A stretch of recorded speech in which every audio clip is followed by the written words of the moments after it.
Absolute resonance के इस episode की शुरुआत में हमें किंग कोर्ट के बाहर का सीन दिखाया जाता है, जहाँ पे केरियाज में रीजेंट बैठा होता है और ये कहता है कि तो ये लुआन यू छोटी सी बच्ची क्या ये जल्दबाजी में मुझे रास्ते से हटाने के लिए, जिससे कि ये किंग के हाथ में सारी पावर दे सके। और अभी होली स्वान स्टार अकेडमी जो है वो काफी स्ट्रॉन्ग है, जबकि यंग किंग जो है ये छोटे से हैं और इनके पास इतनी अथॉरिटी भी नहीं है। तो अगर मैं अभी अपनी पावर को त्याग देता हूँ तो मुझे डर है कि हमारे रॉयल हाउस का जो फाउंडेशन है, जो कि काफी सालों से स्टेबल था, वो शायद डगमगा जाए और मैं ये जो कुछ भी कर रहा हूँ उनके ही तो भले के लिए कर रहा हूँ। तो इसके पीछे जो बंदा होता है वो कहता है कि तुम्हारे तो सच में काफी अच्छे इरादे हैं, और अगर किसी को तुम्हारे असली करतूत के बारे में बिल्कुल भी मालूम ना हो तो शायद वो सच में तुम्हारी इन सारी बातों को सच मान बैठे। और वैसे भी नेशनल डिफेंस रेजोनेंस एरे जो है पैलेस फैमिली का, तो इसका कंट्रोल तो यंग किंग को सौंप देना चाहिए, क्योंकि तुम्हारी स्ट्रेंथ के हिसाब से मुझे डर है कि तुम कम्पीट नहीं कर सकते हो।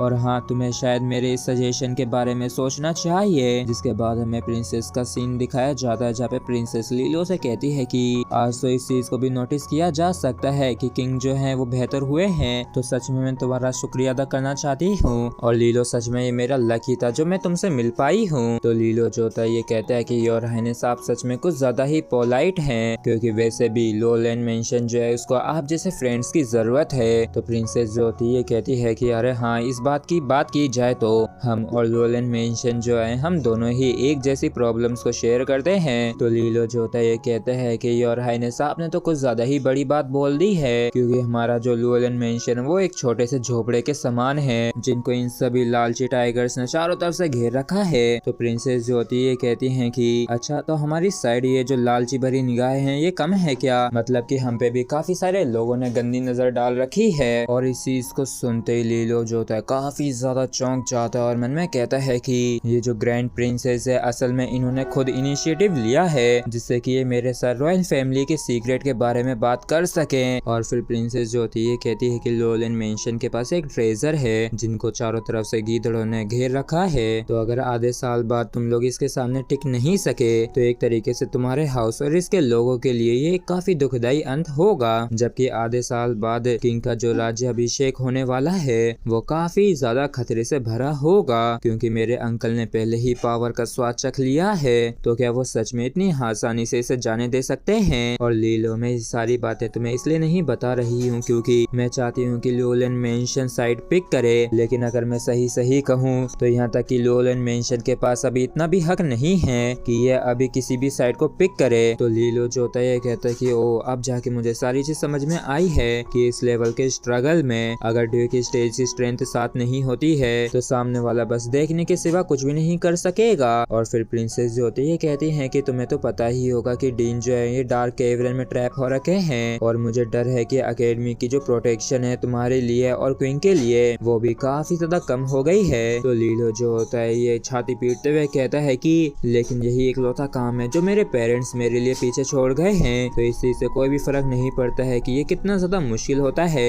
मैं लीलो इतनी आसानी से तो इसे डिस्ट्रॉय नहीं होने दूंगा। तो इस चीज को सुन के प्रिंसेस जो होती है मुस्कुराते हुए कहती है कि हाँ, मैं भी। जिसके अगले कुछ दिनों तक लीलो जो होता है ये पूरी तरीके से सनक्रीक विला को सपोर्ट करने पे ही फोकस करता है, और एक 8th ग्रेड वाटर सोर्स के बैच के साथ सभी को इंट्रोड्यूस भी कर दिया जाता है, जिससे कि आराम से नए पुराने स्टाफ के बीच में जो टकरार हो रही थी वो खत्म हो जाए। और इस वजह से जनता जो होती है काफी खुश होती है और कहती है कि चेयरमैन तो सच में काफी अमेजिंग है, आप अपना बेस्ट कीजिए। जिसकी वजह से सनक्रीक विला जो होता है जोश से पूरी तरीके से भर उठता है और एक तरीके से टॉप पे आने के लिए पगला सा गया होता है। लेकिन लीलो की ये जो बेतुकी सी डिमांड्स होती हैं, मतलब कि लीलो को अब 7th grade resonance light monthly चाहिए, जिसकी वजह से सईवई जो होती है सीरियसली काफी ज्यादा थक गई होती है और ये बेचारी अपनी ही बोझ की मारी, लेकिन फिर भी हमारी प्यारी कहती है कि ये बिल्कुल भी अच्छा नहीं हो रहा है, मैं कितना ज्यादा थक गई हूँ, मैं सच में रिजाइन करना चाहती हूँ। और फिर हमें अगले दिन गोल्डन ड्रैगन बैंक का सीन दिखाया जाता है, और यहाँ पे आने के बाद लीलो जो होता है ये कहता है कि गोल्डन ड्रैगन डोजो जो है वो ओपन होने वाला है, तो आज मैं जाके यू होंगजी से मिलने वाला हूँ। और तभी लीलो की नजर एक बंदे पे पड़ती है जो कि और कोई नहीं क्वीन जीलो होता है, और इसके पास आके लीलो कहता है कि आखिर तुम यहाँ पे खड़े होके क्या कर रहे हो, तुम्हें बस ऐसे यहाँ पे खड़े नहीं रहना चाहिए बल्कि जाके क्वीन को ढूंढना चाहिए। लेकिन हमें क्वीन जीलो की तरफ से कोई भी रिएक्शन देखने को नहीं मिलता है कि तभी एक लड़की जो होती है आते हुए कहती है कि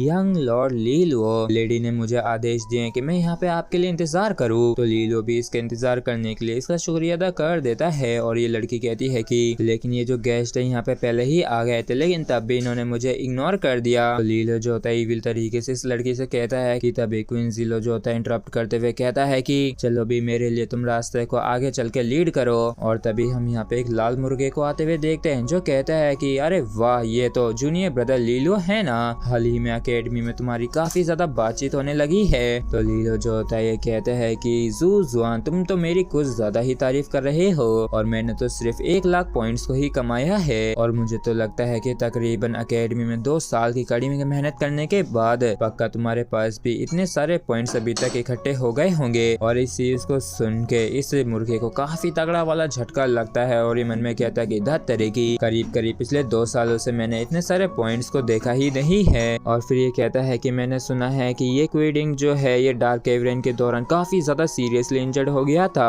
और मैंने तो ये भी सुना है कि उनमें से आधे से ज्यादा को तो तुमने खुद काटा था। तो लीलो जो होता है शो ऑफ करते हुए कहता है कि तुम्हें इस तरीके से अफवाह नहीं फैलानी चाहिए क्योंकि उस समय जिनको भी मैंने काट के मारा था वो एनोमली से ना कि कोई लोग। और इसी के साथ फ्रेंड्स हमारा एपिसोड यहीं पे खत्म होता है। अगर आप लोगों को वीडियो अच्छा लगा हो तो प्लीज चैनल को सब्सक्राइब और वीडियो को लाइक करना बिल्कुल भी ना भूलें। Thank you.